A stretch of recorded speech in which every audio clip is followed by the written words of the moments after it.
Welcome back, everybody. We are at Pakian by Radisson, and we've been talking about pregnancy, and now we're about to dive into labor and contractions. I've got the expert here. She's a doula, Esther Kimani.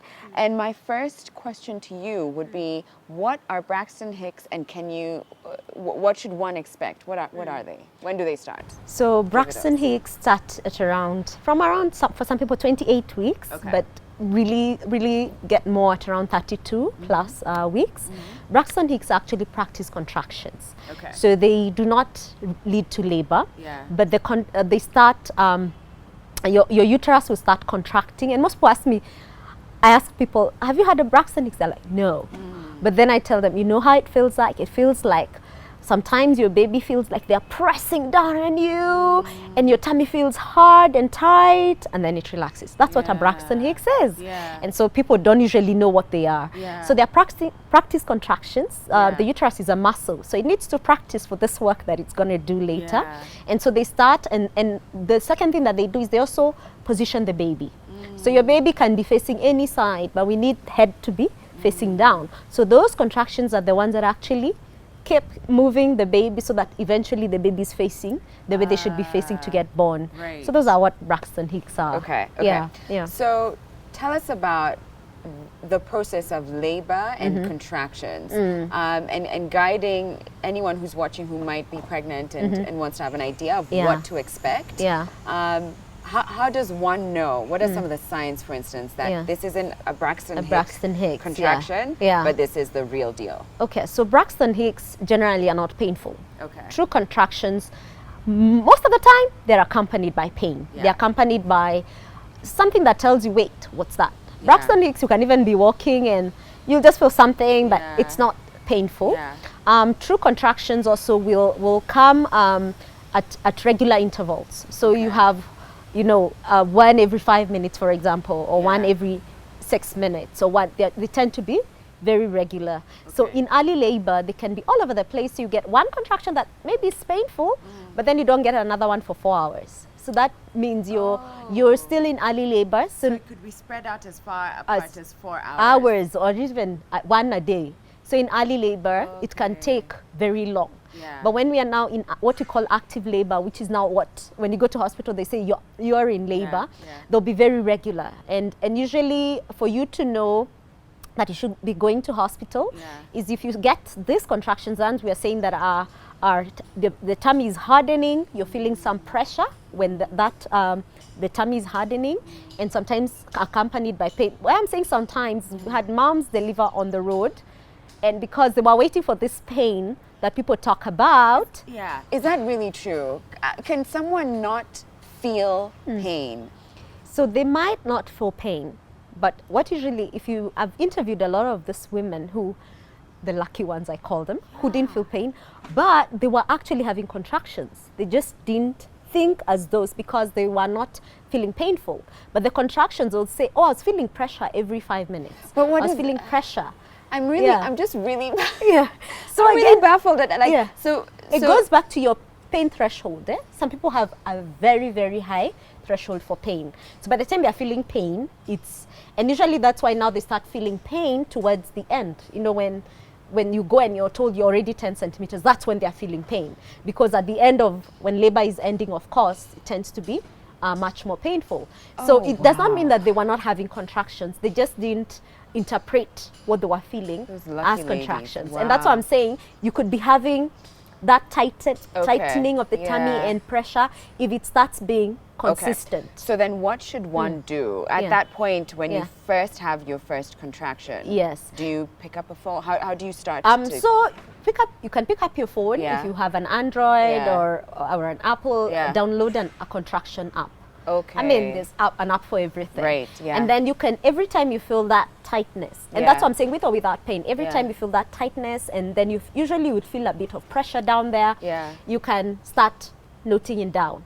So in like 20-30 minutes, you'll see, I've had one contraction. Then I'm not really in labor. But if you've had 5 or 6 in that 30 minutes, that tells you you're already in active labor. And how long are the contractions? So the contractions can be between 30 to 40 seconds long, sometimes even up to a minute. And that's early labor? And that's still early. You're around maybe 3-4 centimeters at that point. Yeah. And they tend to be, a contraction tends to start slow and then it builds up and then it fades again. Okay.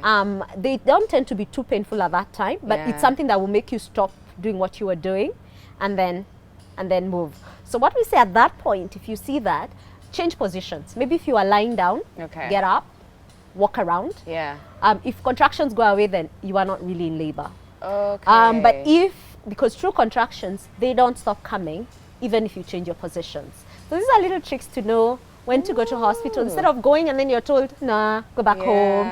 I have people going 5 times to hospital. They're told, not yet, go back. So and sorry, and it's, sorry. Yeah, so it's that trying to see if I've changed positions, I've maybe even taken a birth, I've walked around, but these contractions are still coming. Then it's time to go to hospital. Yeah. I was going to ask, so how long on average would you be in early labor? You know, like if you're saying people can go back 5 times, is it over a period of 5 days? It can start anytime, actually from 38 weeks. Okay. And you can have all that for 2-3 weeks.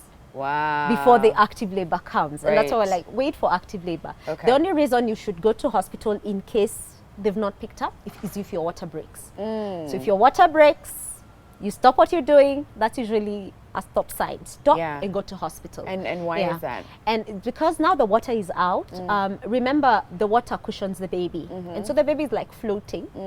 And so when the water comes out, usually it's to test where the cord was, because the cord could have been down and the baby could have, when the water comes out, the baby can lie on the cord, and that means they're not getting enough oxygen and fluids and just everything and air. So you need to go to hospital so that they see if the baby is okay. And then if they see the baby is okay, most times they will induce you. If they will give you maybe a few hours to wait for labor to come. If labor does not come, they'll induce you because of preventing infections. The doctors do want you to deliver within at least 18 hours. So they will want to induce you. But if your water is not broken, baby is playing as usual, you're having this on and off contractions, relax, take a walk, even go to work. And then, and continue with your life. Continue with your life. So actually, that's one of the things that I felt that the TV and the movies lied to you, because I thought that's how you know. You're just like walking around the house and you're like, oh, my water is broken. And then it's like, call the doctor, we're coming. Like in my mind, I was just like waiting for the water to break. And I realized that actually majority of the time the doctor breaks the water. Actually, around maybe 30% of women have their water break. So only 30%. Only 30%. So the bigger majority, their water doesn't break. Some people say the show, you know, the bloody show. So again, not everyone will see the bloody show. So the bloody show is like a blob of mucus. It will have some discharge that will come out around from around 38 weeks. Again, if you see it, you go wipe, you're seeing some mucus that has like old blood. That's okay. That's your cervix saying, I'm getting ready. So even then you shouldn't rush to the doctors? Because most times, so if there are no contractions, everything is okay, you can wait on, and so keep monitoring your baby's kicks, the baby is playing as usual, and wait at home. So now let's get into active labor and how things change at that stage. What should women expect at this point? So in active labor now, the contractions are well established, so they'll keep coming at regular intervals, and these intervals go shorter. So you start from around 5 minutes, and then every 4 minutes, then you go every 3 minutes. So they keep coming like that. And what they're doing is they're trying to help the cervix to open. And the cervix is the entrance to the uterus. So that's where the baby will have to pass through. And the cervix needs to open to 10 centimeters. 10 centimeters. Ladies, what is 10 centimeters? Is this board 10 centimeters, I wonder? 10 centimeters. Is this about... Is this about 10 or a little bit shorter? A little bit shorter. A little bit smaller. But 10 centimeters. And so the cervix is opening. The baby is also being positioned, because this baby has to navigate your birth canal to be born. So these contractions help with all that. So that's why they become closer, so well established. And for a first-time mom, we usually would say we want to give around 1.5 to 2 hours per centimeter. So active labor starts at around 3 centimeters. So when you do the math, Wait, 1.5 to 2 hours per centimeter. For first-time mom. So, so essentially what you're saying, it could take like 10 to 14 hours. To 14 hours. Yes. Or maybe even 20 hours. Maybe even 20 hours for first-time mom. Yeah. It's usually faster if you've given birth before, because your body has memory. So it remembers how to open up, and your pelvis is not as tight as the first time. But I'm curious to know, with me, I think I really just insisted, just check, and I think they indulged me because it was late, no one was there. And they checked, and I had moved 6 centimeters in about 2 hours or 3 hours, something, in a short period of time. So what could cause that? Is there anything we could do to be like, let's be done? Yes. So how the baby is positioned. Remember we said the cervix is opening? Yeah. So how the baby is positioned, if the baby's head is so well positioned that it's placing that it's helping the cervix to open. Again, the best position. So you know how your baby is born? What side of the head do we see? What do you think? What side of the head? I mean, when I say I can see, I think it's the hair. The hair. What part of the hair? I imagine it's this crown. This crown. No? Actually, it's towards the back. Yes.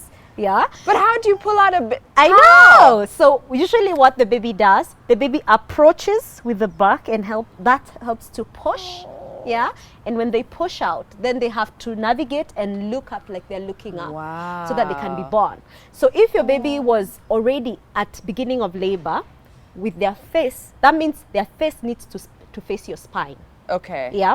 For them to come out like that. So when you started labor, your baby was facing the spine, then it means that they'll take a much shorter time. Yeah. So if your baby was facing in front, like the back of the head was facing, the baby first will have to rotate. So how do we get that? How do we be like, come on, baby, let's be aligned? Oh my goodness. So think of the person in shags. Yeah. Why do they keep saying people up country give birth so easily? Because before labor started, they're always in positions that help the baby engage properly. So the baby is the passenger. They know where they're going. And they like not to work too hard. So if you give them the position, they'll get into position before labor. So think of a pit latrine, squatting. Think of digging, squatting. Think of the 3 stones. Their legs have to be open. So their pelvis is always open. So during those Braxton Hicks days, remember I said the Braxton Hicks position, what the baby does is like, oh, mommy has given me space. So think of the person in Nairobi. We're always seated, lying legs down, lying on down, the couch, legs TV out, on. exactly. You know, we want to look hot, so our legs are even crossed. You know. And then you're seated in a car, it's a bucket seat, so there's never space. So the baby says, okay, we'll wait for labor, because labor, you just have to open your legs. You know the way you can't put your legs together in labor. So now, what happens? Oh my goodness, the baby now is when the baby is trying to rotate. I'm feeling so nervous for anyone who's pregnant. I don't want to put nerves back out there, but I'm just, I wish you all the best, but no, I mean, listen to Esther. Let me tell you something. If nothing else, you want to listen. Yeah. So even if you're in Nairobi, when you go home in the evening, why don't you do a few squats? When you go to the loo, sit there a bit. Squats. My friends, ladies, please squat. So you must have been doing that, and that's why your baby was well positioned. So the labor is faster. But but were you active? Walking? I was really exactly. So in your head, maybe you want. I think even the day I gave birth, I was like jogging. See? I was like, I'm gonna get this baby out as quick as possible. Yeah, now I almost feel I'm not pregnant, but I almost want to just do squats now in preparation for any other that will come. When that day comes, let me tell you something. I'll just cough and that baby will be out, because I'll be doing those squats today. Exactly. We have to take a quick break, but we'll be right back with more about pregnancies and our beautiful bodies.